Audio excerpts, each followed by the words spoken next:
పరిష్కారం ఏంది? ఇవాళ ఇంకుడు గుంతలు కట్టాలి అని చెప్పినాం. ఎన్ని ఇండ్లల్లో ఇంకుడు గుంతలు ఉన్నాయని నేను అడుగుతున్నా. ఇవాళ అందుకే మా అధికారులకు ఆదేశాలు ఇచ్చిన, ఇంకుడు గుంతలు కట్టని ఇండ్లకు అనుమతులు ఇచ్చేది లేదు. ఇంకుడు గుంతలు లేని ఇండ్లకు నీళ్ల ట్యాంకర్ 2 అంతలు ఛార్జ్ చేయమని మా అధికారులకు నేను ఆదేశాలు ఇస్తున్నా. వర్షాలు వచ్చినప్పుడు వరదలు రాకుండా ఈ నీళ్లను నియంత్రించి చెరువుల్లో ఒడిసి పట్టాలి.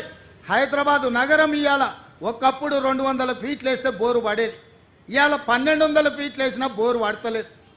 థ్యాంక్ యూ సార్, మీరు ఇంకుడు గుంతల గురించి మాట్లాడారు, చాలా హ్యాపీ. నేను ఒక 5-6 వీడియోస్ చేశాను ఈ ఇంకుడు గుంతల మీద, పెద్ద రీచ్ కాలేదు. ఇప్పుడు సీఎం గారు చెప్పారు కదా, ప్లీజ్ దీని మీద అయినా డిబేట్స్ పెట్టండి. ఇది చాలా యూస్ఫుల్, అందరికీ యూస్ఫుల్.